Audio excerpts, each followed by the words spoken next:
Good evening, everyone. This is Passengers United. And guys, oh man, it was a mess tonight. Riders Alliance had a forum, with Khalil M. Anderson, the New York State Assembly member. Guys, it was embarrassing. Really, really embarrassing what happened tonight. And I'm gonna let you guys hear for yourselves to figure out what happened. Yeah. So this is why I have a message for all Queens residents, and it's this. All of you know your bus routes better than any other person, any other outside advocate. You have professional people. They're not really professional, but you know what I'm getting. It's corporate people coming into our communities and they're making decisions for us.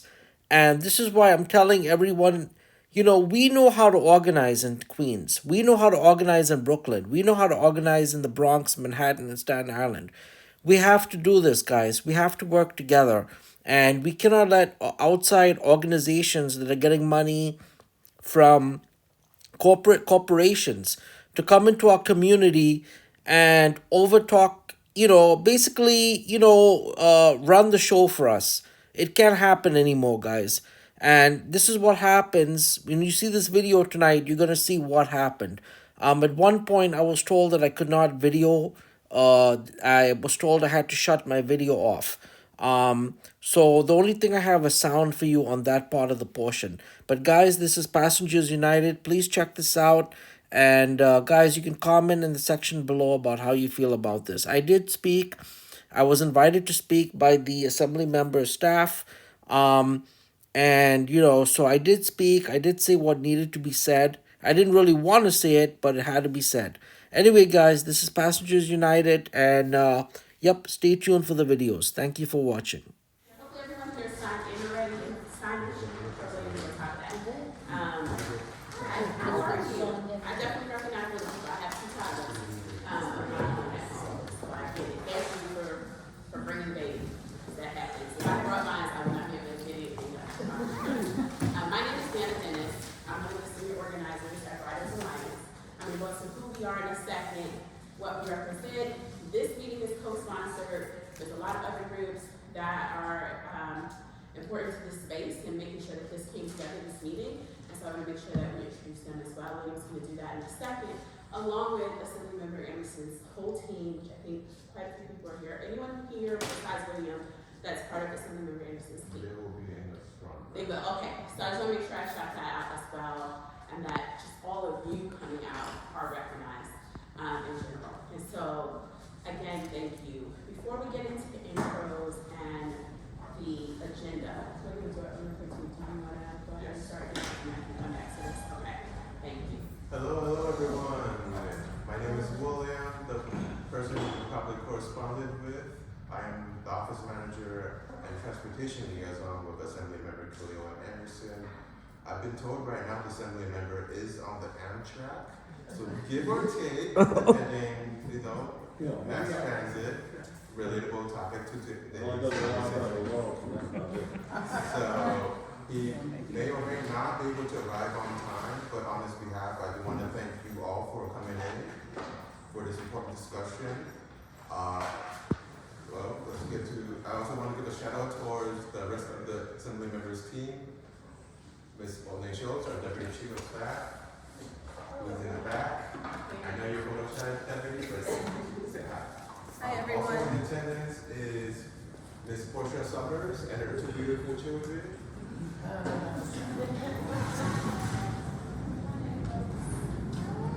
In case you haven't taken a bite yet, we have pizza and vegetables outside on the left side of the exit, as well as You want to sit coffee here? and refreshments.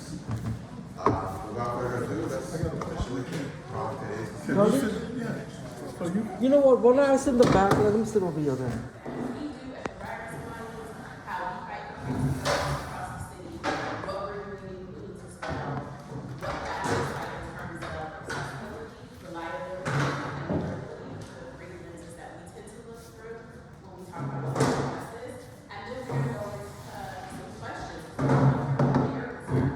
What is it that we're not having working on that you all would like to partner with us to work on or suggest that we take on? And when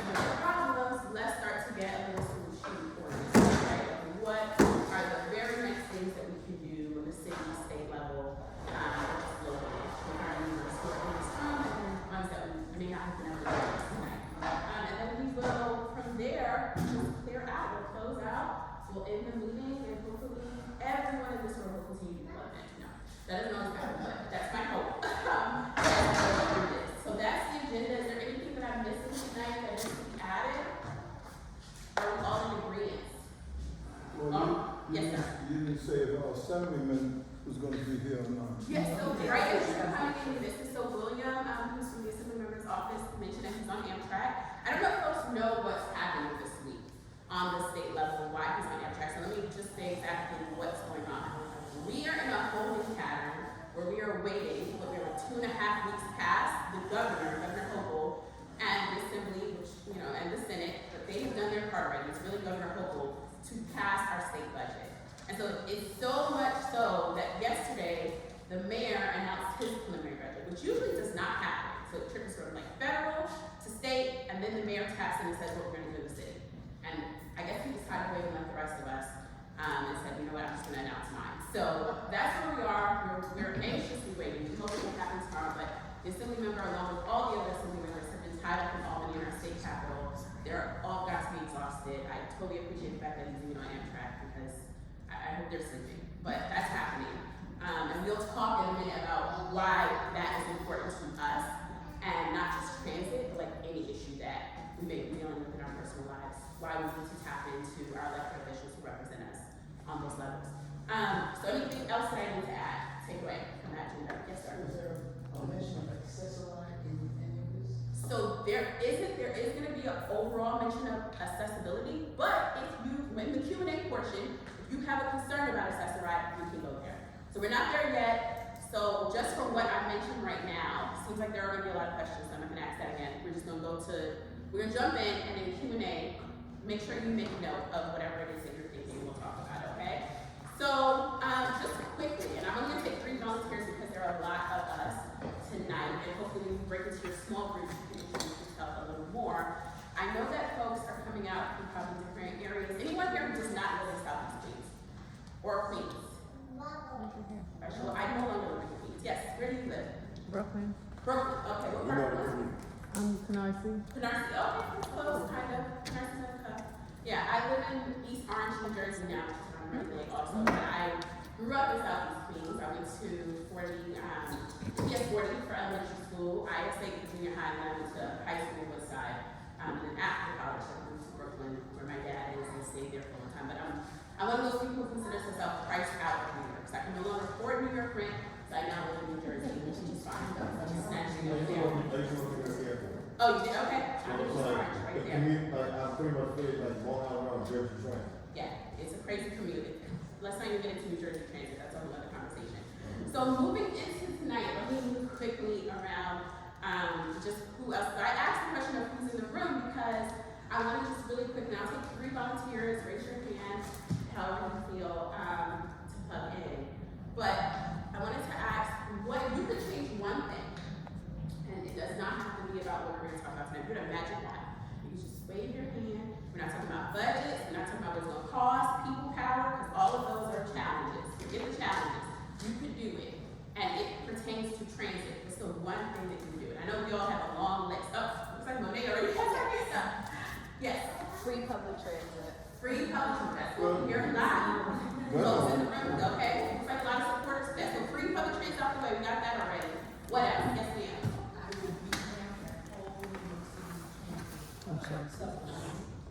Is it the whole system? Subway. Well, I know you go outside like Chicago, it looks much better. You go overseas, it's like When you go overseas, forget I just live in Berlin. Yes, overseas is like you come back here and you're like, what is happening? The 2 years I was there, I had I think one bus come late. It was like the biggest deal. It was like 4 minutes late, and people were flipping out. I was like, you guys have got to come to New York. This is not a big deal. I mean, it's like you be on the M15, you act like at the end of the day you miss a bus. Yeah, That's the best line in the whole nation. yeah. But Thank you. Anyone else? Yes, ma'am. Sanitation in the buses. So cleanliness. Yes. Okay, got it. Am I hearing South African in your voice? Thank you. Okay. I feel like I'm hearing something in your voice. Okay, we'll talk later. Anyone else? One more. Yes. Having it go to all neighborhoods, including like the subway from all the way down here, all the way up to Bayside. But you have to plan it correctly. That's not a good She would plan. have her magic wand, so all that would be included, right? Okay. I thought you would take one more because I saw your hand twice. Yes. Thank you. So express buses to Manhattan every half hour from the Southeast Queens area.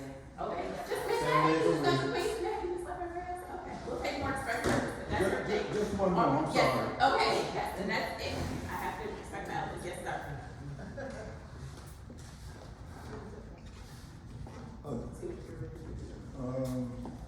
That's a retired New York City Transit worker. Can he ride for free on the Long Island Railroad? So I know some people that say they do, most say they don't. That is a good question. I don't have the answer, but I love that you're thinking about the workers. Often when we talk about transit, we talk about infrastructure or the riders, which is what we focus on. So it's really great to hear that, especially if you partner with like the unions and things like that. So thank you for that suggestion. Okay, give yourself a round of applause. And it just brings me to the fact that I forgot to do one thing, but I do love the fact that so many people plugged in. So whenever I'm facilitating meetings, we like something called community norms. I know we have a lot of our young people here and children, that's really great. However, there's a lot of adults, and I don't like to use the word rules. Our community norms just say that these are agreements as a community, holding space in this room, having this conversation together. These are the things that we're gonna agree on. And so sometimes I throw out a few. I'll start with one that I always hear for folks, and just I'll ask if there are other things that people need in this room to feel comfortable. So one mic is one that we use a lot. It just means that when one person speaking, we're not gonna talk over each other. We're just gonna give that person their shot as much as possible, or just like raise your hand, try to get my attention. But one mic is fine. Anything else that folks need in the room? No suggestions? What do y'all need to feel like this is an open space? Okay, I'll throw out one more. So we use something called step up, step back. So I'm a person who speaks a lot. I'm extremely extroverted. In fact, if you guys see me going over on a rant, just cut me off. And then there are some folks who don't, right? And they're like, oh, I'm thinking a lot. I don't know if this is the right time. So I'm going to step back to make room for others, because I know I talk a lot. Even though I'm facilitating, I'm still going to step back in my answers. If you are a person who doesn't normally step up, I'm going to encourage you to do that. So bring whatever you have to bring into the space. Maybe you're not going to verbally say it, write it down, share it with your neighbor, share it with your small group. That's what the marker and the paper on the tables are for. Yep, you got it. So yeah, step up, step back. Anything else? No? Okay, we're gonna move on. All right. The bathrooms are right out there to the right past the front desk, and freedom key is the last one that I will throw out, so feel free to get up anytime you want, and that also contains your food. So this is a picture here of myself and a lot of people in my group who, I don't even remember what rally this was. I think this will be kicked off 6 minutes or so. It's outside of Barclays. It's one of our favorite locations to have a rally, but you can see a lot of our volunteers. And so I'll just go into who we are. So as I stated earlier, my name is Deanna Dennis. I'm one of the senior organizers with the Riders Alliance. I came to this work almost 9 years ago. I did not start as an organizer. In fact, I had no background in organizing at all. I did not even finish college. It was 2 years and I dropped out. So I officially only have completed my UD. And I was a home health aide for many years, a living home health aide. And I was not making a lot of money. I was struggling to afford my Metro card. At that time, I was not married. I did not have kids. And even working full time, and a lot of times overtime, I could not afford to pay for transit. I found a flyer on a bench at my local stop on Ralph Avenue on the C line. They said that they were fighting to improve the C line. I was like, oh, somebody's fighting about transit. Let's see what this is about. And so I picked up a flyer. I invited to have 3 meetings before I came out to one. I was busy, right? I was working like 60 plus hours a week. I could not take off the work just to come to a meeting, even though it was about something I cared about. And so finally I came out. And so Riders Alliance itself is small in staff. We are 9 people strong. My colleague Derek is over there taking pictures. But we are large in our grassroots effort. So we are a grassroots organization. That just means that we are made up of transit riders like yourself all across New York City. So for 3 years, I was just a volunteer in this role. I would go all over trying to find other people, tell my family and friends, because I really saw that the organization was and then the position opened up. I was really encouraged to apply, and I did, and I've been here for quite a while. But that's a little bit of my background story. So the organization itself was founded in 2012.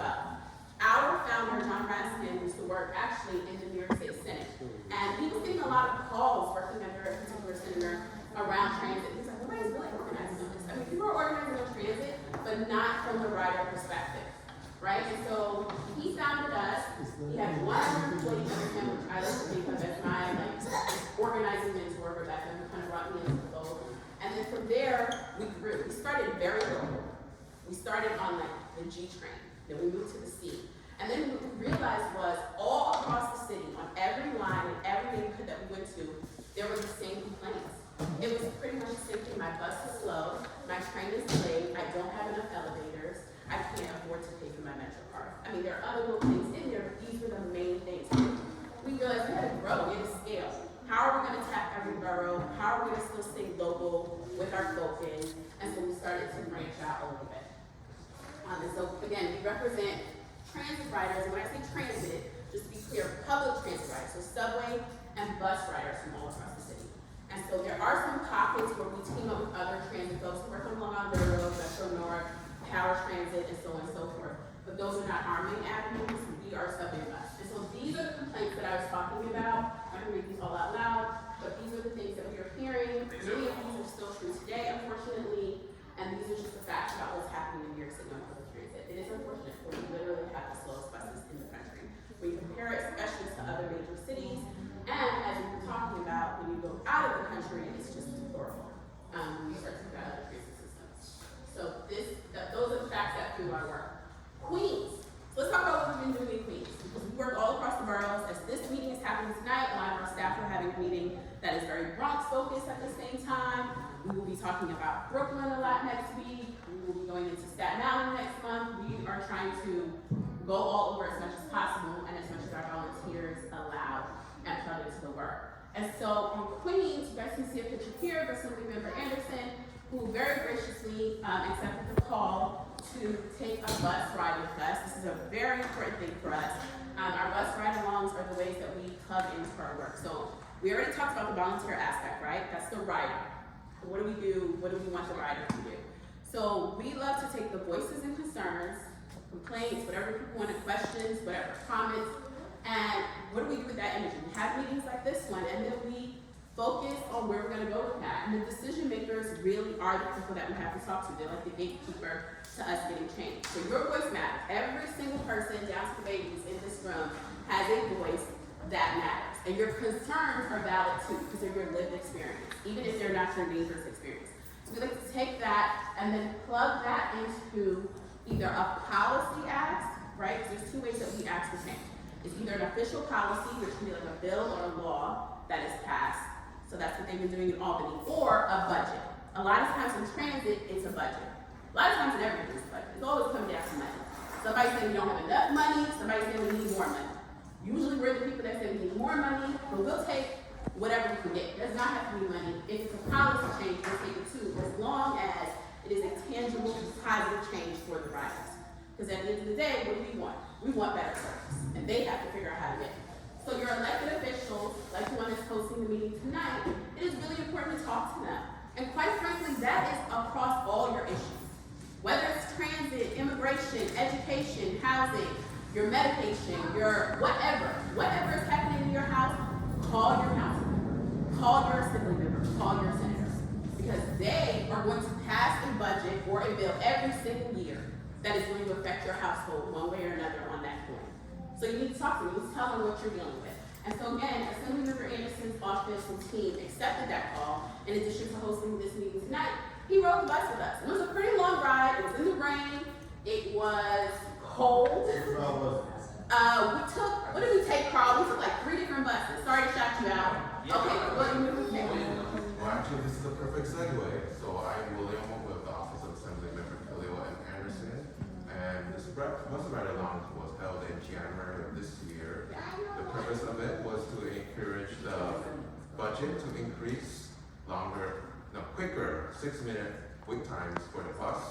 The assembly member rode from downtown Jamaica on the Q111 towards Guy Brewer and Farmers Boulevard, but then we waited 20 to 25 minutes for the Q114 to go into downtown Far Rockaway. As you can see, that's not really good, especially And for as of 113, which is the system of what used to be, it used to be the 114 run was paired with the 111 as a limit, and then it go through Snake Road, but the 113 took the back way, and to and then, speak more to that. yeah. The reason, so in case you're wondering why the route has changed, the MTA has told us because of the frequent flooding back on Lake Road, they rerouted the bus Fortunately, and hopefully, we'll see some of that good federal funding from the bipartisan infrastructure bill that was passed a couple of years ago to address Snake Grove specifically. But in terms of funding, we're just still waiting news. Going on to other initiatives that the Assembly member has done for mass transit, for the bus redesign, which we will be going to specifics later, he has proposed extending the Q22 from Far Rockaway into 5 towns and then bringing the Q22 directly into JFK to Rosedale. JFK? So That ideally, don't sound, I mean, cause I know people in the Roxbury area, they're gonna want that Q22 to stay. Like the Roxbury, like with, you know where Q35 comes off the bridge? And then, before it comes off the bridge out of Brooklyn, that 22 terminus right there, they gonna want the 22 to stay there. well, there's no reason why you can't extend it into the JFK. You know what 5 towns is? Yeah, I know what 5 towns, I So think go into 5 Virginia's towns. probably better for the 22. No, so the idea is to go into 5 towns, big massive shopping district, Yeah. and then into parts of the Rosedale, on the Rockaway Turnpike, and then. That don't make sense, that don't make sense. I It's was like, we're gonna take comments and questions on some of these, proposals, but yes, you just. And then So you it come goes back to that. into JFK, because JFK is the largest economic hub in the district and the city. So we do have a lot of workers that also reside in Far Rockaway and would need direct access into the terminals, especially with the ongoing expansion. Another temporary a bit is the Q98B, the vaccine bus from Far Rockaway, which also went through Rosedale, Springfield, South Wilson Park into York College during the height of the pandemic to give people the opportunity to get vaccinated. We also have couple of bills on the LIRR to encourage the MTA to expand the discounted ticket program for the Far Rockaway branch. If you ride the LIRR, Rosedale, or Laurelton branches, you already have access to the discounted off What is non-rush hour time. what do you want, 40 service on Well, if it's cheaper and you can use it, the idea is to get you onto the train and put the mass in mass transit. And finally, for commuter vans, if anyone is curious, we do have a couple of bills to increase and allow on-street hailing for commuter vans, or also known as dollar rides, dollar vans. Yeah. Another bill would give them the insurance, the ability to have the state also help them with the insurance. And that's some of the initiatives that the Assembly member has done in terms of mass transit and ensure better equality. I know that there is a long road ahead, and part of that is today's discussion, and this is your chance to voice out your concerns. And I do want to give a couple of shout outs to a couple of guests. So the first one will be our host for tonight, the Idlewild Environmental Center. Gloria, please come forward and introduce yourself, what the Idlewild Center is about, what programming you may have. Okay, good evening, everyone. Thank you for the opportunity to say hello to everyone. My name is Gloria Boyce Charles, and I work with the Eastern Queens Alliance, and we're a federation of 10 civic associations throughout Southeast Queens. And the Eastern Queens Alliance fully administers this Idlewild Environmental Center, which was built and opened a year ago this month. Yeah. Before that, we were operating out of a trailer, sometimes out of the park house. We've been doing business since the 1990s. So it's really wonderful to have a place to call a permanent home. So we welcome you, we invite you to come and visit us some more. We have flyers out front that give you some information about programs that we do. I'll tell you 2 quick things. Every Saturday morning, there's yoga from 9 9:15 to 10:45 a.m. And every fourth Friday, there's a film, a sustainability film. This month, tomorrow, it's a film called Thirst for Justice, which is a really great film that gives you a sense of some of the issues that people in environmental justice communities have, in this case with clean water. We invite you to come. We have fresh, clean, wonderful homemade popcorn that beats all others you've ever tasted. But I'm not going to take up any more of your time. I thank you so much for coming out. Our chairperson is Barbara E. Brown. She would be here this evening, but she is teaching, doing a presentation at Queens College, talking about air quality studies that we do from the Eastern Queens Alliance and what they mean to us and to the community. So that's why we don't see her today. All right, well, thank you so much. Have a wonderful meeting. Such a wonderful turnout. Thank you for coming.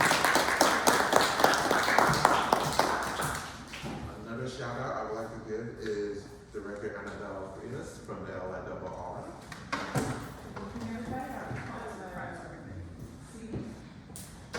Everybody, my name is Annabelle Frias. I am one of the Assistant Directors of Government and Community Relations at the Long Island Railroad. I know today is really focused on the Queens bus redesign, so I'll apologize because our transit liaison that deals with this couldn't come today, but I did want to say that, of course, I'll work with the Assemblyman's Office and Writers Alliance to collect any questions and get them to the appropriate person so that we can get some answers on that. I did want to make a quick announcement for those who do take the Long Island Railroad. We are doing track work on the Far Rockaway branch this weekend. From tomorrow starts at 11 p.m. until Monday, the first at 3 a.m. And it's just regular maintenance work that we do yearly. But there will be no train service between Valley Stream and Far Rockaway. We'll be providing busing throughout the weekend, and it'll be this weekend, the weekend of May 1st and May 19th. So I wanted to just let everybody know if you do take the railroad. Also, I did want to mention our schedule changes that we made February 27th. We had heard many comments and complaints about issues that people have faced, especially that first and second week. We know a lot of our commuters were inconvenienced, and we tried our best to work as swiftly as possible to address some of the concerns that we could address. But we're still working on that. When we hear complaints that we can make some changes to. So if you have any comments on that, I will, of course, please tell me. But I will also encourage. Yes, I did hear your comment, and I made a note of that. But you could tell me if you think of anything else later on. You can go on the MTA website. There's a comment form. You go scroll the way down. It should say comment. Click on that. You can provide your comment. We do collect that as well as ridership data, and we use that as well to make any changes. So those are my two announcements. If I have anything else, if I do, I will make a quick announcement afterwards. Thank you for having me.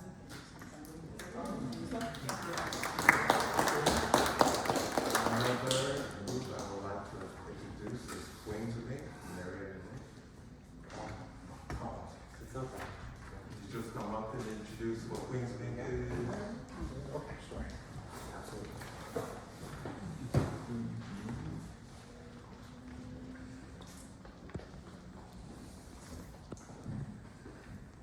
Hello everyone, my name is Paul Trust, and myself and Miriam are both representatives from an organization, nonprofit called Queenslink.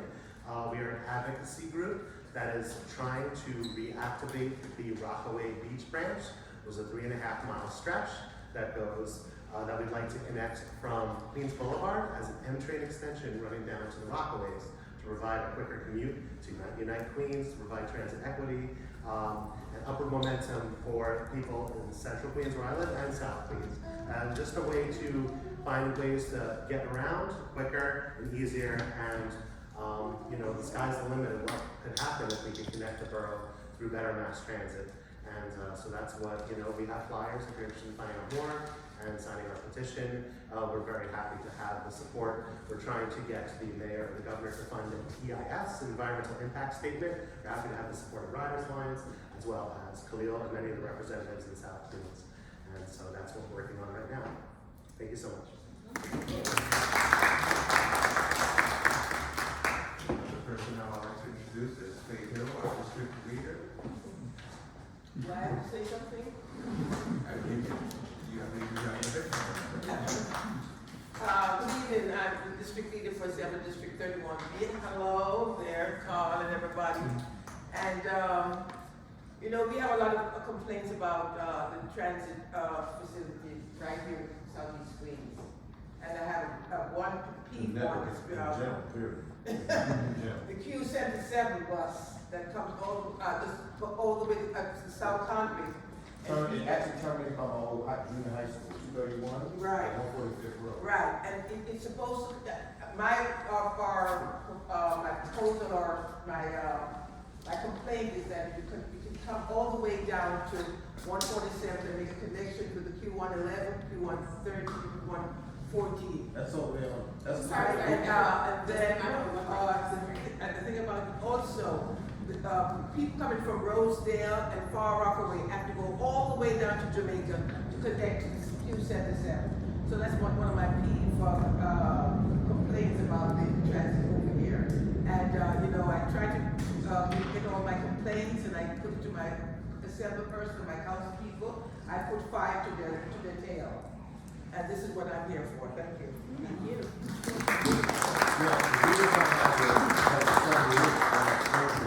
What you bring it to, this last one was a Farmers and Rockaway, we connected those lines. But it's to go over to like Bay Terrace. I'm gonna ask you for any other comments to get through. I know we're getting through it. We're gonna get there. Go ahead, what do you have for any other Another intros? person I want to acknowledge is President LaVoy of the Roselle Civic.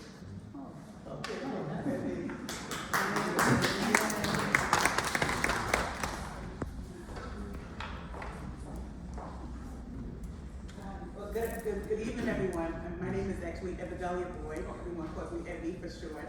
I am the president of the Rosedale Civic Association. And the Civic Association is a grassroots community organization that's been founded over 70 years ago. We represent over 6,000 households in the Rosedale community.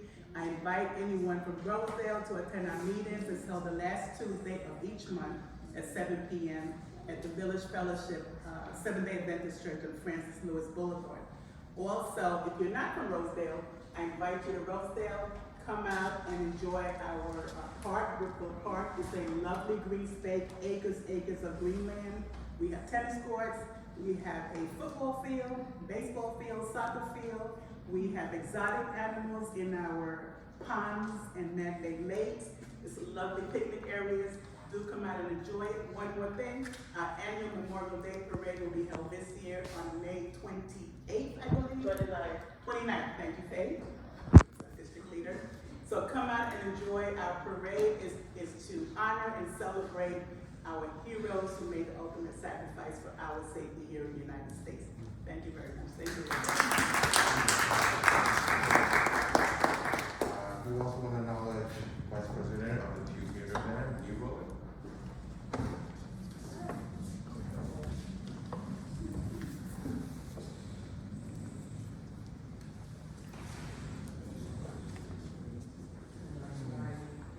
First, I want to say good evening to everyone, and I want to say I appreciate the Senate member Anderson for inviting us over here, and also Serena Brooks Powell, has been doing a good job, and also Leroy Connery, Elisa Hyman, they're doing a good job. Community Values, we've been doing this for over 32 years, and I want people to know that Community Values is a good service across New York City.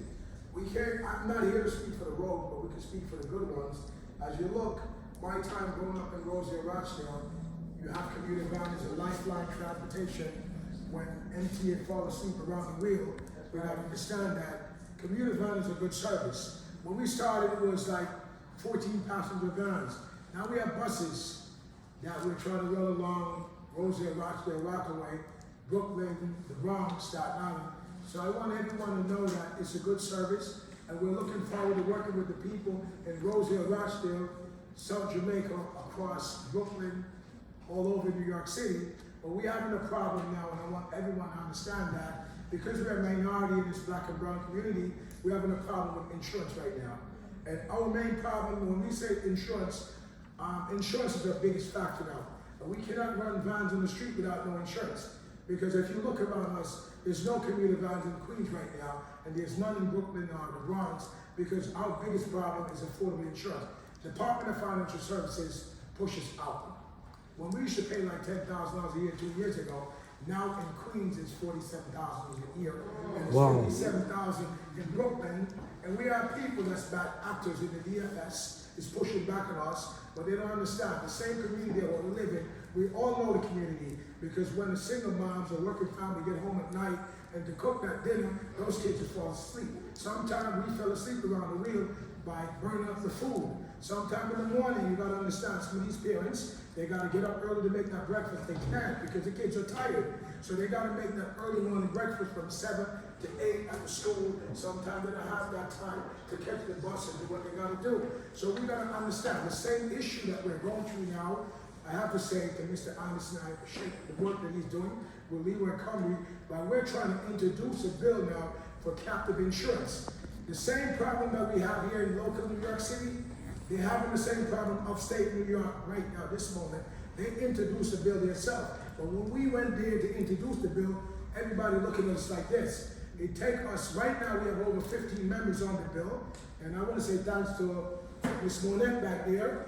Now they just introduced a bill in Albany, they have over 20 members, and they have to call like I'm calling. When I called them upstate New York yesterday, today, they said, we're not from downstate New York City. So we got to get to the people downstate New York. But yet still I see members downstate New York co-sponsoring the bill upstate. And we don't want nothing. The same problem they have in it. And I can give you guys the bill number. I don't want to say thanks to her back there for being there. And every day I feel like I'm bothering them, but we have to get up and understand that people of color deserve the same type of transportation upstate New York. Because if you look upstate New York, you can pull this bill right now and see exactly what we're talking about. In the assembly, it's A 5718. They want the same thing that we want, and when we look at the bill that she put forward, is A 5294 with Leroy Cumby. They want the same thing, but they're doing it for their neighborhood. So let's work together and recognize community small businesses. New York City built with small businesses, and without small businesses, there's no New York City. And we gotta understand, we need mom and pop store here. So gentlemen, don't forget, this is something good that we're doing in New York City, that everyone wants the same type of transportation that we have here, but we don't have it, but they try and they push back because we're people of color. We deserve the same type of transportation across New York City. And I'm glad that I'm the president of the New York City Commuter Development Association. We did 6 bills in the New York City Council, and I want to say thanks on behalf of Monette. We bring the Street Hill bill because all along we're licensed by New York State DOT, New York City DOT. Yes, ma'am. Thank you. Thank you. And I want to say I appreciate everyone for listening. Thank you, and we need to do more, and we need to work with each other more. Thank you so much. And this is-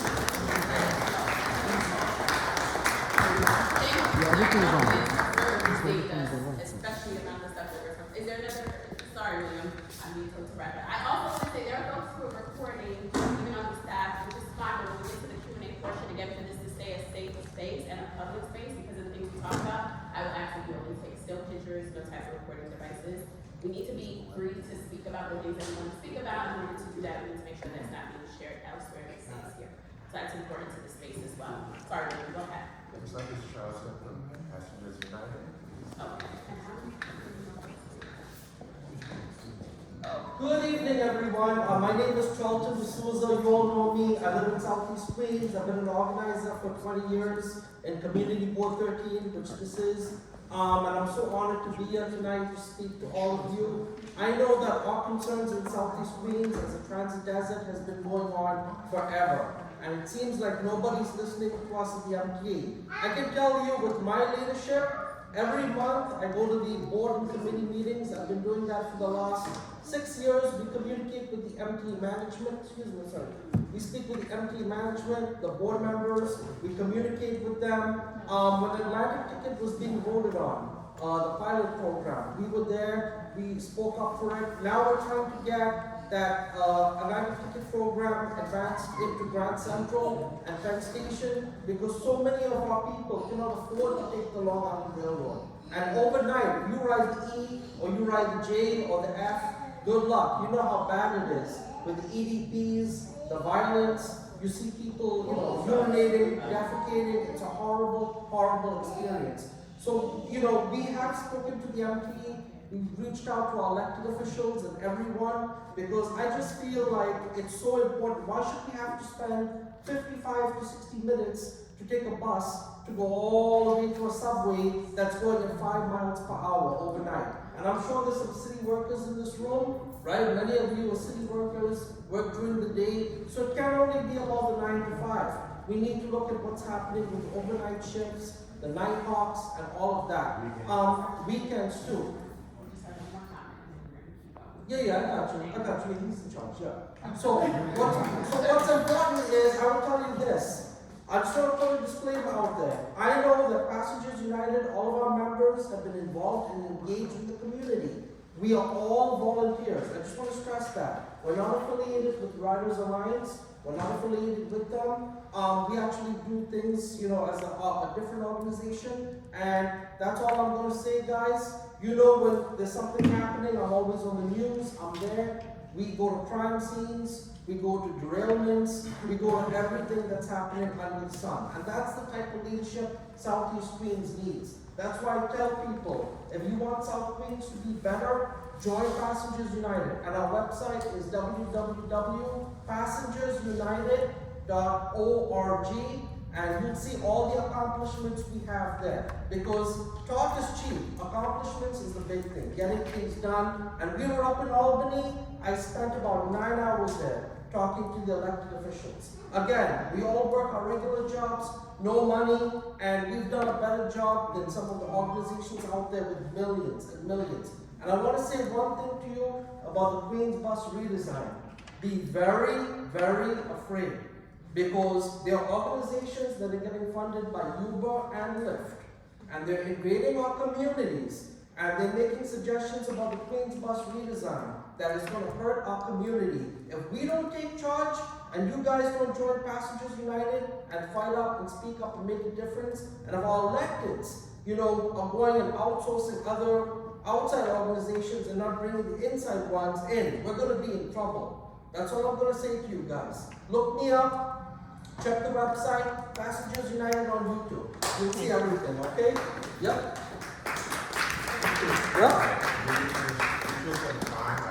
Thank you, sister. I had to keep it real. Lawton, our civic leaders. Do you believe there's a representative from the DOT here?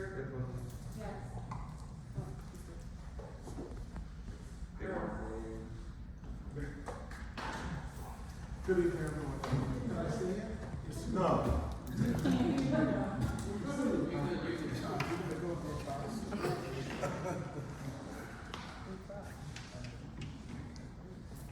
Good evening, everyone. Good evening. I'm actually here in a personal capacity because I live in Rosedale. I could not afford not to come to this meeting because we're so proud of this building. I tell my children when they used to ride their bikes in through this area when this was being constructed. And I take pride in the work that we do here, working with Councilmember Salvana and also esteemed Assemblymember Khalil. So I'm here to listen. I'm not technically in the Borough Commissioner's office. I work in the headquarters for strategic planning. And one of the things I think there was a mention of State Road earlier today, but I did check up on that before I came in here, that there are plans that are in process with regard to addressing Brookville Boulevard and the flooding and all that. So that is going forward. There's an active design ready with that. I didn't come in here with a schedule. I came here in a personal capacity, but I really wanted to identify with my neighborhood and with the issues that are here. And if I may, I think I actually send the note over to friend Leroy, who's the president of the New York Community Land Association, because the unit I also represent, I cover, also supervises the affiliation or the review of applications for community lands. So I always tell them, I'm not just a reviewer. It's like that ad that says I'm not just a client, president of the clients, I grew up riding the Cumberland Vans, right? I've been in Rosedale for 24 years. And right by the library, that's where my house is on 243rd Street. This is 85 now. Currently. Q85, yep. I did a lot of homework on Q85 on the C train when I was in school. So I think I do know what we're talking about here. So I'm here to listen and taking some notes on things that need to be brought to our attention. And I must also state that I'm here with one of our directors of traffic planning, who also lives in the neighborhood, Mr. Michael Griffith. He actually did a study. He was supervised a study that was done for the southeast, what was that study? The Springfield Gardens of Jamaica. Springfield Gardens, JRK. I hope nobody takes offense. Again, in an effort for all of us. It's okay. I'm always gonna ask you for that. Understood. I Thank just you. wanted to point out that we have good, we will take notes, and I think issues that come up, we will bring it to the attention of the appropriate bodies. Good evening, everyone. Thank you so much. Well, I hope everybody understands, again, that was part of the community norm, just to make sure we get through everything and make sure I get you all out on time. It's always hard to do that as a facilitator. I'm gonna speak through a lot of mine in the interest of time. Just wanted to talk about some of the things that we were doing on the state level. As I said, the Assembly member took a bus ride with us, along with many other senators and Assembly members. When we talk about fighting for subways, we talk about the state. That is a state-run agency, so while the MTA is private, the governor appoints the most amount of people on the MTA board. The governor decides the MTA budget every year, and the governor decides the pensions of the workers along with salary. So that is why when we're stuck on a subway, you're stuck on the train, you're standing on the platform, there's an issue, we need to talk about Governor Hochul. And that's just the real of the real. And a lot of times we don't know that. And that trickles down to, again, our Senate and our Assembly. When we talk about the bus, who we talk about? We talk about the mayor and the DOT. Why? Because the mayor is in charge of our streets along with the DOT. That is the control of how many bus spaces we get, what bus route is the bus taking. Some of that is the state as well. And then what's happening on our streets? Is it safe? Is it potholes? Is it curvature? How is the bus getting through the traffic? What else is happening in traffic compared to our streets? So those are the ways that we talk about, again, subway and buses and better transit. We have two different people that we like to call targets. Targets is friendly fire, it's not aggressive, but it is the way that we go after the one person in our work. We narrow it down to one person. Because if you name everybody in this room, everybody else is gonna take their hands off of it. And so while everyone else can have a stake in the game, at the end of the day, it's gonna come down to the one person that can pass that legislation, right? So even though your council is important to how the mayor is gonna pass his budget, at the end of the day, it's gonna be the speaker and the mayor in the room come June. And then pertaining to our state budget, while we know we are all here gathered by the office of the entire Assembly member who's on his way back, and even though his representation of your district is very important, it is gonna come down to the governor. It is going to come down to Assemblymember Hastings, because he is the Speaker of the Assembly, and Senator Stewart Cousins. So your speakers are very important. They're elected by their peers and their colleagues. But it's important for us to have a little bit of civic engagement. I say that even more so as Black and brown folks, because a lot of times we're busy, working 2 jobs, we have kids, we're doing a lot of stuff, and just historically, this information has been kept away from us. For many, many years, systematically, people have deprived us to understand how our vote matters, our voice matters, and furthermore, how these systems matter and how they affect our house. So the more that we can do to share this information, and the right information, it's important to have the right information. Sometimes we share a lot of, not right information. But as much as we can get, as much as I can do, I'll make sure to share with you. So just going back to that Queens Bus Network redesign, which I see was mentioned, is something that is happening, is being proposed. It's on the state level. It is not in effect. Your bus route may change. It is really important that we start to talk to our elected officials and the DOT around what we want that to look like. Because people in other boroughs where it has started, like the Bronx, they have feedback that, hey, I didn't know my bus route was being changed. Hey, I was not informed as a rider. And this started happening all the way back in 2019. And I remember trying to drive riders to those meetings. And a lot of times, a change will happen in our community, and we will not understand what's happening until the moment it happens. And we understand it was community meetings 5 years ago, the law passed 5 years ago, and that's unfortunate. So something may change in 2023 or 2024 that was being decided in 2019. And again, the systems that kind of work this will say, hey, we put up a notice in this one corner over here. Y'all didn't see that notice? We told y'all at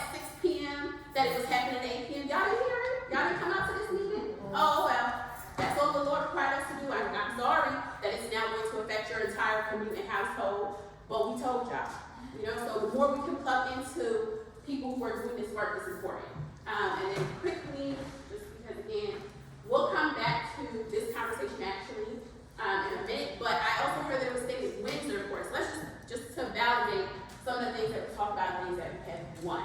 Okay, so when I started, like I said, we run the G Train, things that we have won. We have been able to win more bus lanes, which under this plan you can see here, the mayor, we actually got a law passed, public streets plan, where the mayor is supposed to put in 150 miles of bus lanes. Actually happened in the Blasio administration. And that administration, unfortunately, was supposed to start with 20 in 2022. We only got, I think, what, 6.8, Derek, of miles. So we're definitely calling on that. This is actually a picture of the mayor taking a bus ride with us. As we call him, the assembly member, he took a ride with us on the B41 down Flatbush Avenue last year. He accepted our jacket, saying he's going to be bus mayor, so we will continue to call on him to stand by his word. It is important that we do ask folks to do stuff, and they say it, they stand by it, so we will continue to do that. And then another thing that is huge, and there's been quite a few. Once the countdown clocks, we have called for 6-minute service, and hopefully it will be announced in this state budget that we're going to win. For the last 9 months, we have been calling for all trains, all buses to run no more than 6 minutes apart. And Assemblymember Anderson, along with a lot of other folks, have been in Albany fighting for that over the last couple of weeks. That would speed up service greatly, right? We are tired of waiting 40 minutes in the buses, in the rain, the snow, the cold, for a bus. Especially those, and we fight for transit for all, but let me be clear. There are some people who take transit, and then there are some people who are transit dependent. So we talk about marginalized communities, immigrant communities, black and brown folks. Those are the folks that we highlight the most in our work, because that is the mom with the baby stroller and 2 kids who has to wait on this bus. That is the home health aide who's leaving at 6 o'clock in the morning. The overnight worker who's doing stop at 1 a.m. That's the person who does not have the Uber and Lyft money, no disrespect to them. And even our dollar bills, which have greatly rescued us, sometimes we just didn't have the $2. Y'all rescued us, I was hoping, especially these days, no cash, but we need to bring cash back, folks. But anyway, that's not but yeah, sometimes we just didn't have it, right? So we had to wait, unfortunately. So we need service to be reliable. And then lastly, we're going to go into a bigger conversation in a second, but I'm going to go into Q&A before we get that. Affordability. So what do we want on affordability? This is my, I would say, biggest tie to this work. When because I told you guys, I could not afford my Metro card, that was my thing. So in 2015, 2016, we started having a conversation around affordability. Anybody in this room, just by show of hands, have anybody in this room heard of Fair Fares or benefited from a program called Fair Fares? Okay. So Fair Fares, just to let you all know, what is Fair Fares? Fair Fares is a discounted Metro card for low-income riders. Before Fair Fares was a thing, right? I think it was me and maybe 7 other people in a room. They used to meet once a month. Pizza, sodas, just like this. We didn't have a name for it. A logo. We were just like, there's a problem. And in 2 years, back to back, we were able to get an overwhelming council support. So we had a lot. Everybody was like, I don't like it, I don't know. But we went after the mayor. We went after the mayor. We went after the mayor. But we went after the mayor because he said on his campaign route, hey, I'm going to bridge the gap between 2 cities. I'm going to make this the most affordable city. But clearly, this mayor would love something that makes, a discount, right, for low-income riders. Didn't love it. Anyway, in the end, we had a speaker, which is why your speaker is so important, Corey Johnson at the time, pushed through, got the legislation passed, and in 2019, we now have a program at the city level, especially for those who may already be receiving benefits, it's managed through HRA. So if you're receiving SNAP or Medicaid or anything like that, you can actually speak to whoever workers over that, or go on the HRA app and directly apply. But any rider, documented or undocumented, who is in New York State, that was very important to our conversation, we had to make sure that that part happened. Who is between the ages of 18 and 64. So you can be a student, you can be receiving a student subsidy, or a disability card, or a senior card. So anyone in between who is making at or below the federal poverty line, which we're talking about very low numbers here. Okay, so brace yourself. Single individual making $14,000, so we're around 800 or less. Very low, very low. Okay, and a family of 4 making up to $29,000. That's how low it is, and yet we still have 280,000 riders enrolled in the program. So that is great. That is a win. I know Chuck was saying earlier about wins. That is a huge win. That is something that did not happen. I remember sitting in a room, and in 2 years we were passed, and we're going to come back to that conversation. We're going to talk about the work that we're doing now to expand that program and how you guys can plug in. So before we go into that, I'm going to pause, and I want to make sure that I hear the concerns and questions that people just have that are not pertaining to anything that we spoke about, or we already spoke about it and we wanna, okay. So let's make sure we do that now. Any questions or comments on anything that we discussed? So far, I think we talked about reliability, we were talking about bus network redesign, a lot of things. Yes, ma'am? Yes, in most Wait cases. 1 second. While we're doing Q&A, if you're recording, can you please turn it off? Just Okay. pictures only. All right.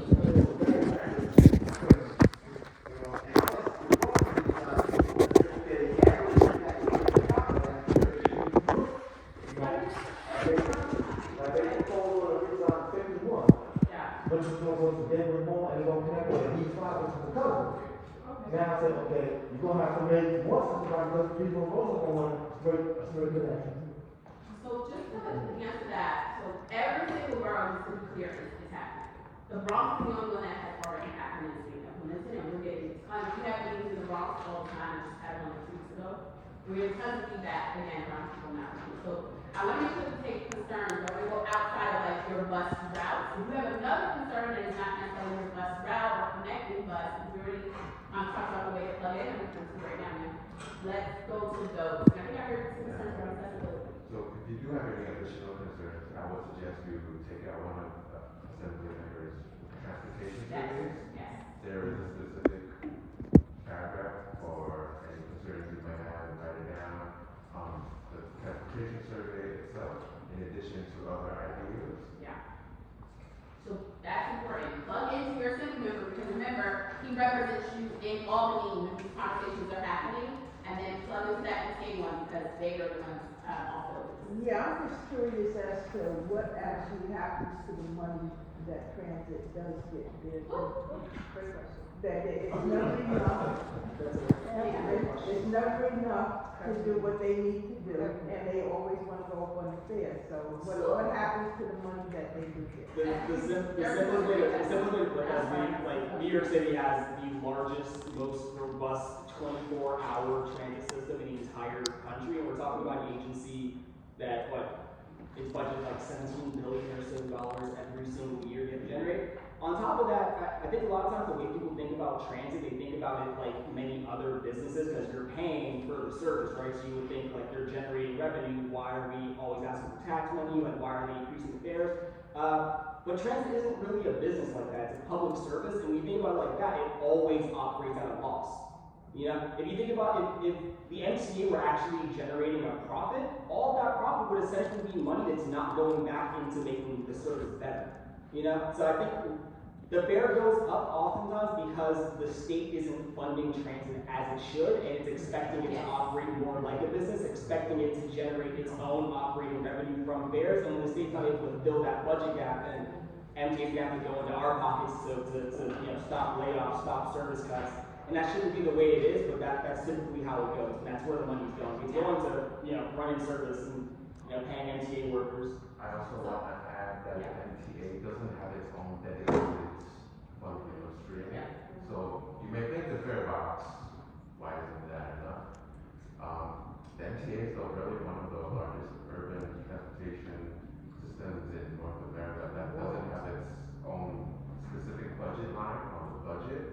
So there's not like an X% of each year's budget going towards the MTA. And this goes back to my earlier comment of public transportation should be free, right? So you should know that your tax dollars are going to go to a specific line in the budget every year to ensure that you have clean, safe, reliable transit. And that's where the Assembly members, push for an equitable transit system comes from, because we do believe that that should be the case. It shouldn't be determined on what policy or politics is happening at the time, and that is why it's like that. And I would just think that for a second, Dirk, just, okay, really quickly, because I want to say this point. We always hear this too, especially as like transit advocates, and we always hear it should be free. And I do think that in an ideal world, free transit would be free. But just going to what you were saying on the budget, and like where the money actually goes right now. So we pay $275 or whatever discount we may get in there. That money goes towards the operating side. That pays the workers, the cleanliness of the station, buses, right? We make sure that they get a pension, if you ride the longer free or maybe not, I'm not sure. That's a question, right? Like things that are needed, actions to keep us going, those are to keep the system running. And then you start talking about, well, why do we have enough elevators, right? Why don't we have enough escalators? Why don't we have less construction or more construction on the weekends or things that are happening? So there's the operating budget and TSC budget. And then there is the capital budget, which comes up about every 5 years. There's no dedicated stream every single year. And I know, like all of us, or a lot of us in this room, who do this work, we have to fight for it. We're fighting for budget right now just to get that 6-minute service. So it's unfortunate. And so your money doesn't even fill the pot. Like a lot of our work from 2021 and 2022 was to win money in the infrastructure bill from the federal government when ridership was down. Because we were looking to the state and the government was like, we don't have no money. Nobody's riding the subway. We're going to get money from. So we went to Washington. I never called in Washington. We had 16 congressional leaders, including Senator Schumer, that joined our work for 2 years in a row so we can get enough money to save the MTA. And that was it. So it's unfortunate that we need more. But yes, to this thing, you're great thing. You know, when you take the subway, I mean, you don't want to do this, but if I need to go to somewhere in the Bronx and I have to change 3 times, all those transfers are free. When you take the bus, I mean, 20 years ago, Stratton was one that you could get a free transfer from one bus to another, or from the subway to a bus. But why is it only one? Like you can the transfer within 2 hours. So if I have to take 3 buses to get somewhere, why can't I I understand they don't want you to, use it to get there and then come home. But why can't, if I have to take 3 buses, that's hardship enough. Why do I have to pay an extra fare? I'm with you. I mean, we all fought, right? 3 buses are free. And especially that always on free. That is a system that can easily be made. If our buses being free, would be a lot cheaper. It was definitely where I was going. I remember I made the car, because I was not taking the risk. I'm a big girl, I'm not going to be in the hospital or anything. I don't have to know about it. But I would negotiate my butt off the bus driver. And y'all see it. I go to some people also. That was my reality. I just had $2.75 every single night, even with full time. So a lot of times people go there. And having it be free would be easier for some folks. Or just the transfer being free. I mean, that seems like, I agree with you that I'd love the whole thing to be free, but as an incremental improvement, that seems like it would be very valuable, especially for people down here where you don't have the subway, maybe you have to take 2 buses to get to the subway. Just a matter like making the system convenient for people to use.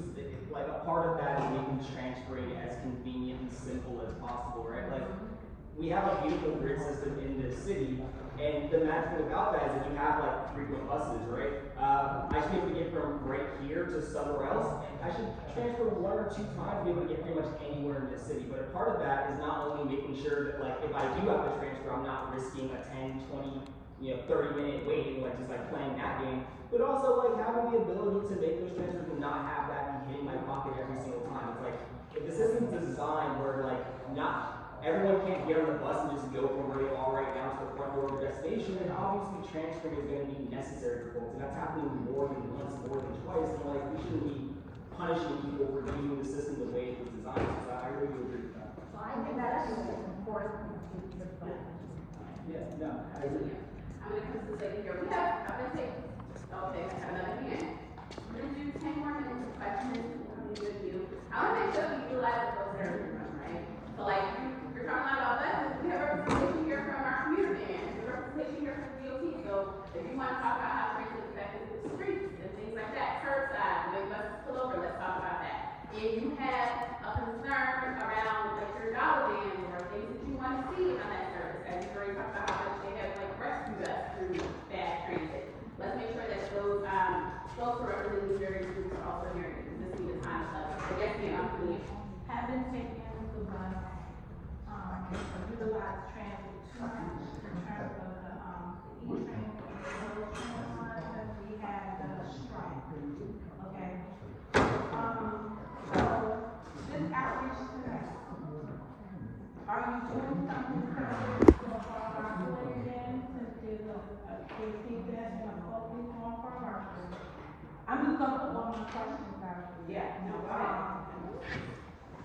Is that reconstruction plan, redesign plan, by the way, my name is Monica Yusko, and I sit on the civic that is, Spring Bar, because I don't believe you were introduced, so here we are. In terms of, that redesign, is it impacting the express? Because I do use that.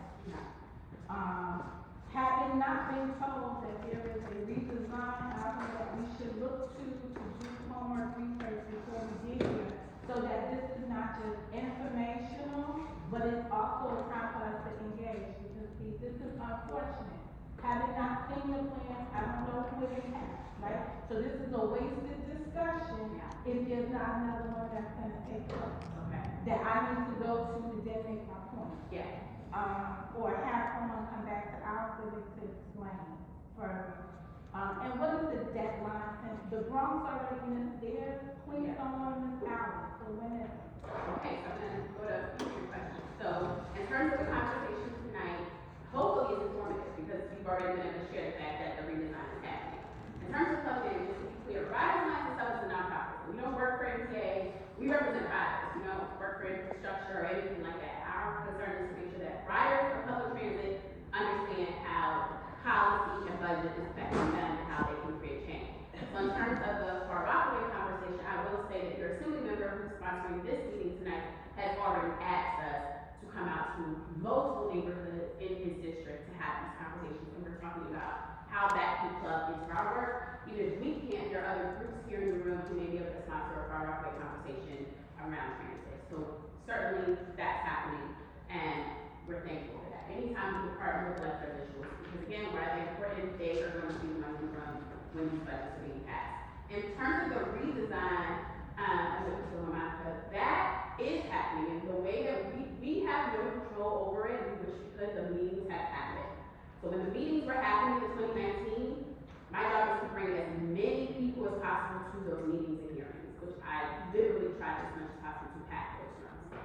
All I can say after that is our only way that they're taking, and they should be doing more, is to call it out by them. I'm calling it an agency.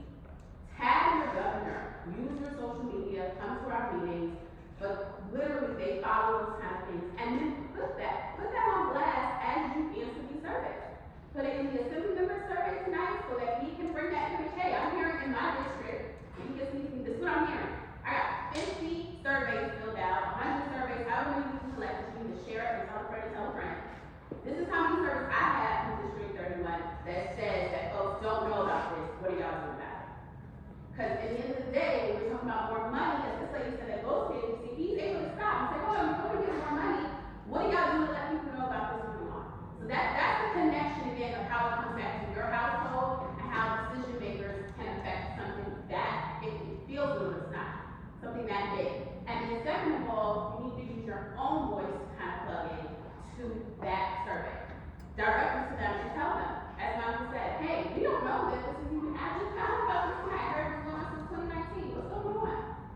Come out to our neighborhoods. All on them to do that. We can help you do that. That we don't expect everyone to try to do. But how we do that is we have meetings with our elected officials. So while we're talking to District 31, I want you to know that I am calling, was it you, sir, who say they get on, you're getting on their nerves? Get on their nerves. It's okay. Get on their nerves. I call every single council member, assembly member, etc. I've done it for the last 9 years. I ask them, will they meet with me? Will they meet with me and their constituents? When I call on people from different neighborhoods, hey, you have an issue, this is what's going on in Far Rockaway. Let's say assembly member Anderson did not want to hear us. Will you come with me to this meeting with your assembly member? Will you come with me to this rally? I just had a rally last week at City Hall. Will you stand outside the mayor's office? Will you come on this bus with me to Albany outside the governor's office? This is the way we have to continue to plug in.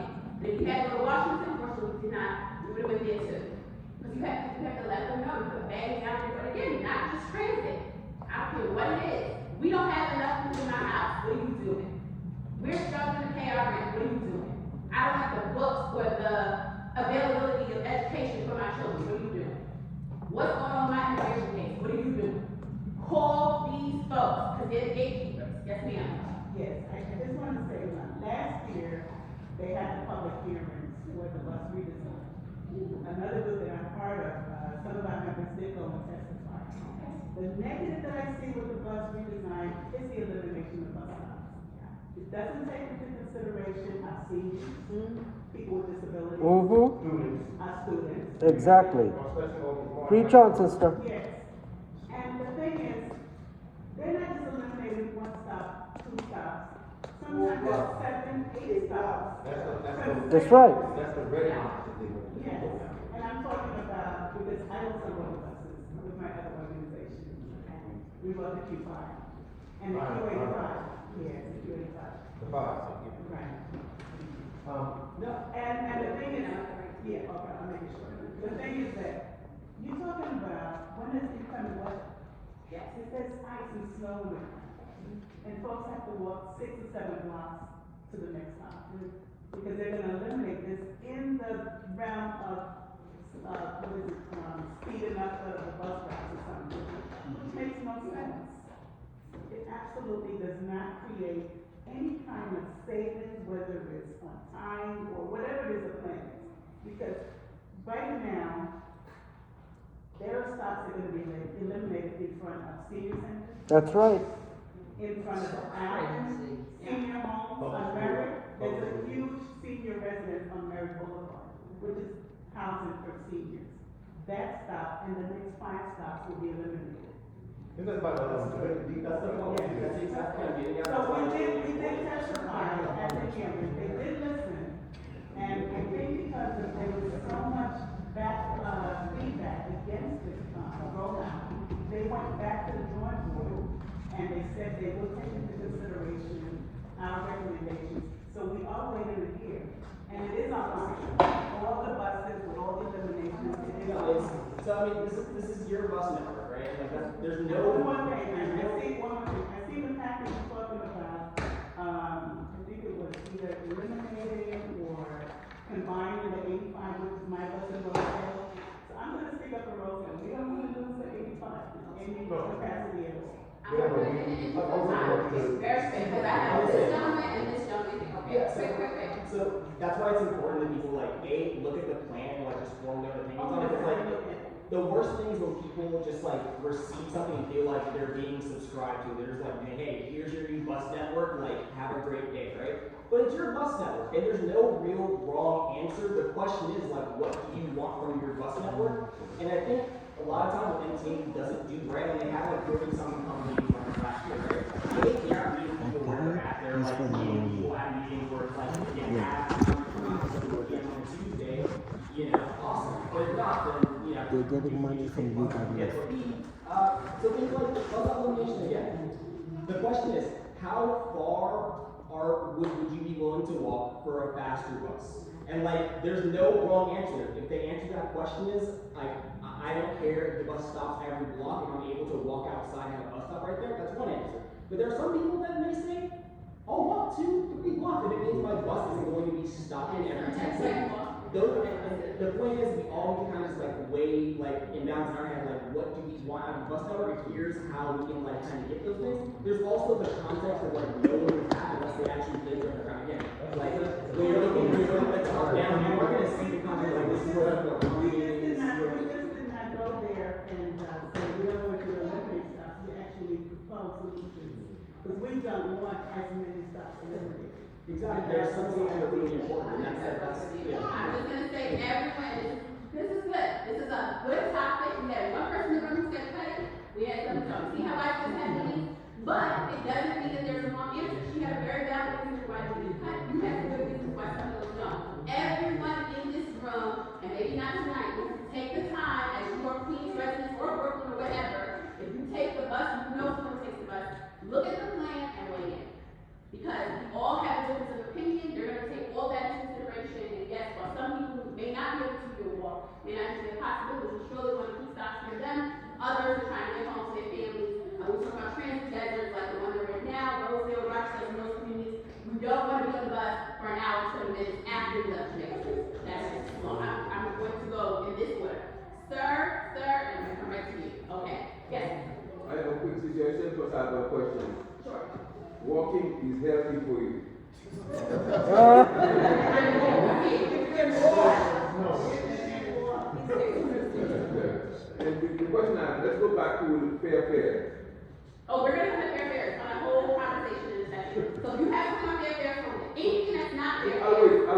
was okay. Okay, sir, yes, please. Okay, to this young lady's point right here, we didn't get an answer. She didn't get an answer from you in terms of, you were saying that the conversation happened in 2019. What's the purpose of this conversation? No, I didn't, sir. We're saying this is an ongoing conversation. I feel like this and everything I said. This is an ongoing conversation. You had to go to the NTA. This conversation is a lot of different things. You're not just talking about bus network. Let me be clear. You're talking about everything that pertains to transit. But as to answer her question, in terms of how you can weigh in, there's still an open window. Your bus has not been changed. There's only one borough that has had a redesign. That is the Bronx. So I think the question then becomes, what is the timeline for Queens? They do not have one. It is ongoing. It is still changing. You might want to consider Queens College, the DOT, and the mayor. They have not gotten it together. They need to do that. Our job is to bring information to you and let you know this is happening. Hey, this is going on in transit. We all might want to plug in as riders because it's about to come down on us. But as far as, yes, you want to Well, to the credit of the elected officials, yes, they raised a big issue, yes, them too. and that's why Queens hasn't happened. That's right. They're still getting input from various sources, so the window's still open. Ongoing. Yes. And I want to say the community was very loud and very clear. Yes. So it wasn't just, one side. The community came out and testified in Queens. It is. So they didn't do in Queens what they did in the Bronx. What? No. You can't say it because it's a small city. Some people can't. They came out in Queens full force and started. Okay, so I'm kind of saying. Okay, so a lot of The final draft is in 2 weeks. Here, and then She doesn't know what she's talking about.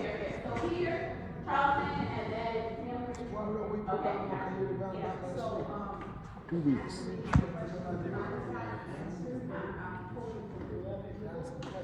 You said one person may want to cut, one person may want an extension.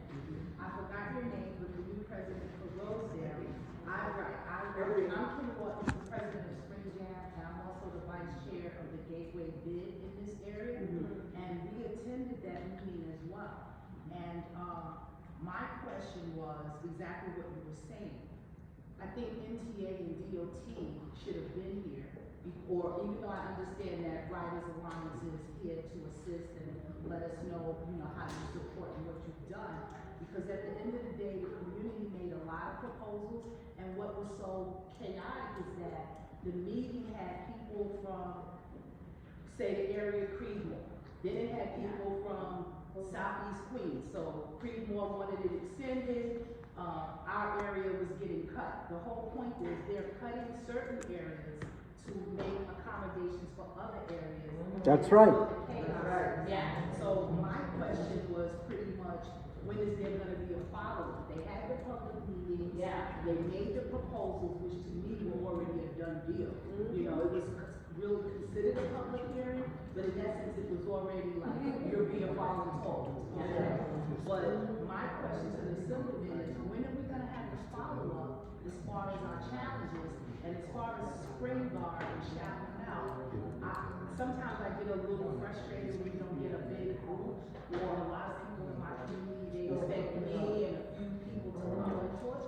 But let me give Monica a shout out, because I remember when our son was in high school, and we were part of the school parent association, part of the school leadership. So I'm glad to see, because now my son's turning 30, and here it is 15 years later, we're still out in the community. So I feel like people like Faye Hill, this young lady, myself, as long as we're out there and we collaborate and we join together, we will get results. But like this gentleman said, it is inequity, because you're extending on the northeast and you want to cut. I live off of Rockaway Boulevard. Yeah. It's already, that 6 is a nightmare. You get cut, beat up. Yep.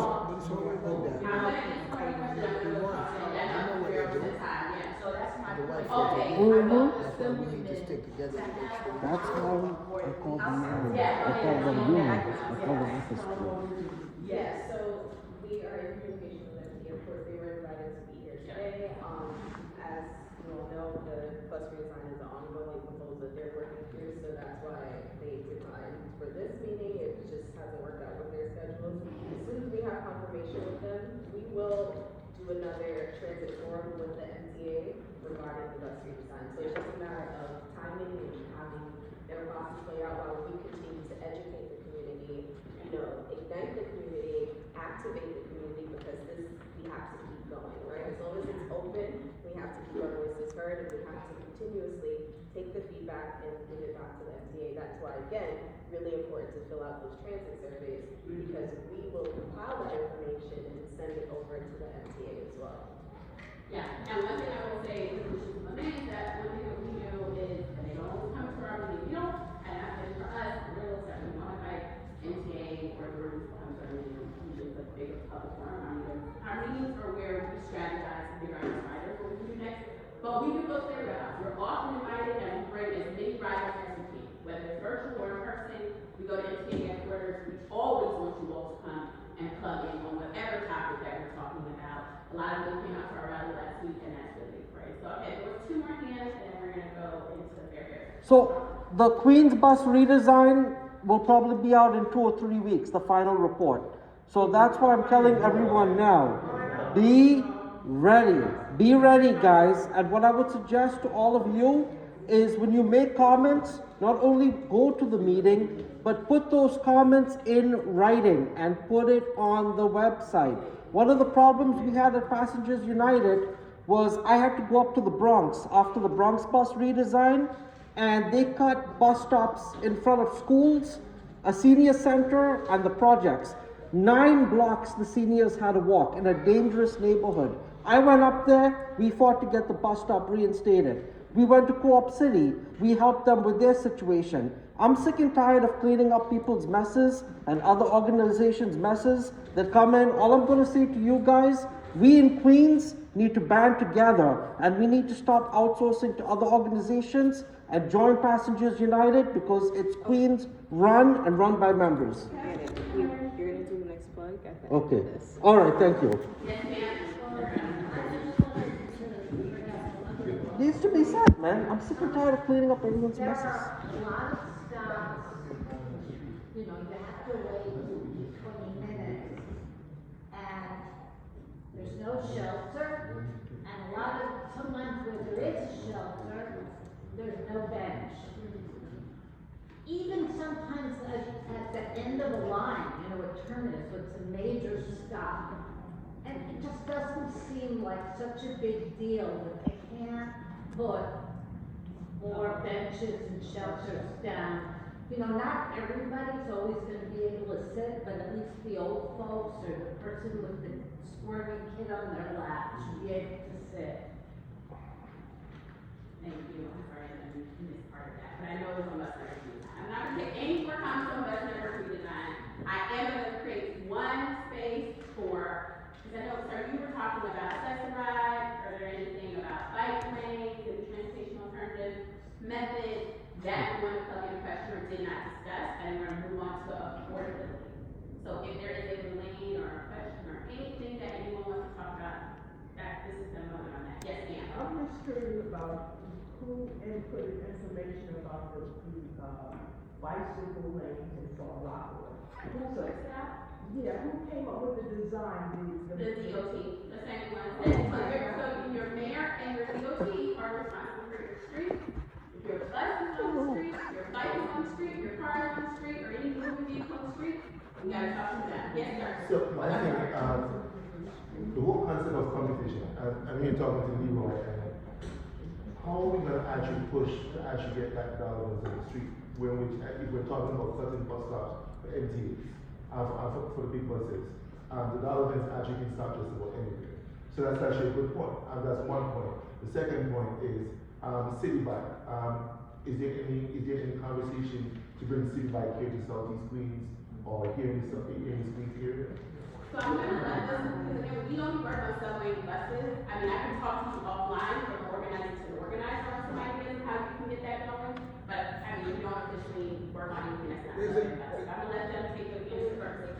So in terms of bike lanes, as you said, it is a DOT, you know, area focus, so that's where you want to gear sort of your suggestions and complaints. It is a city issue, so Savina Brooks Powers is your councilwoman, and she is the chair of transportation and infrastructure. So I would reach out to her office and give that feedback directly to them.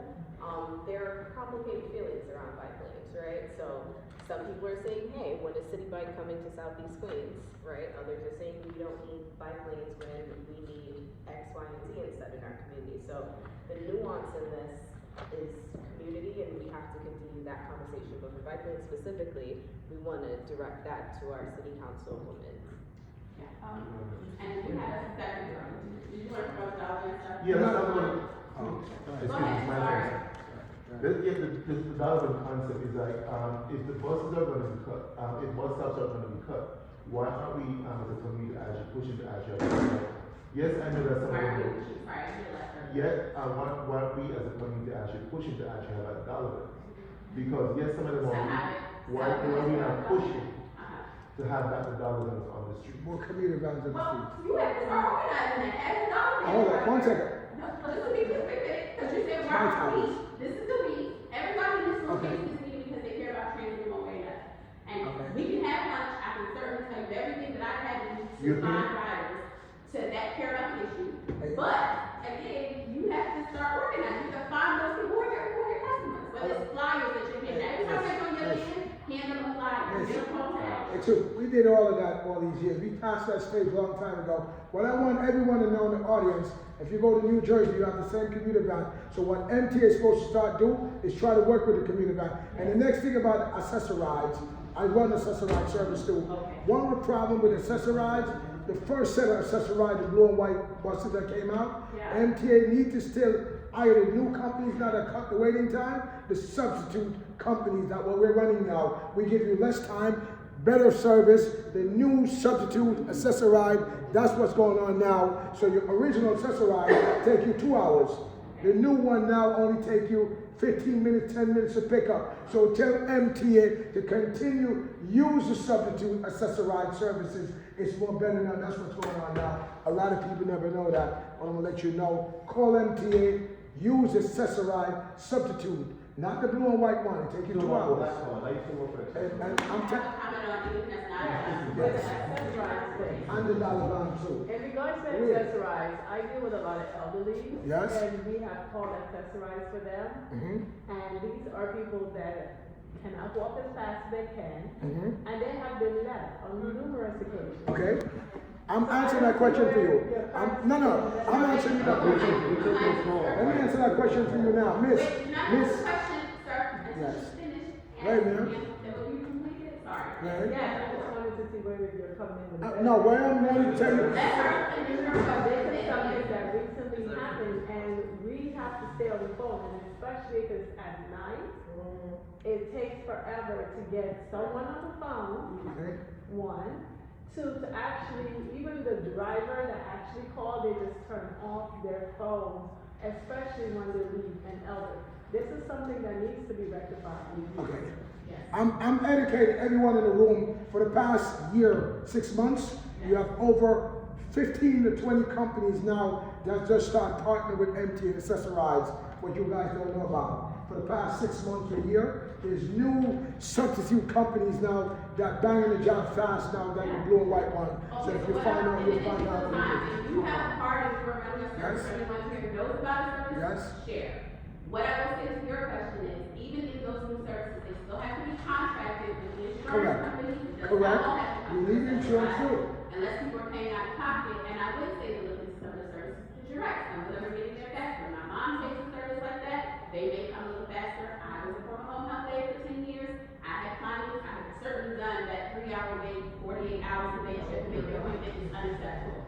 And so we do need a better accessorized system. We are going to transfer age to, and I know you have 11 minutes left. I'm going to take 7 minutes of everyone's time, okay? I'm going to switch you, because I'm not going to anybody from that who wants to cut you, and I will pose a question.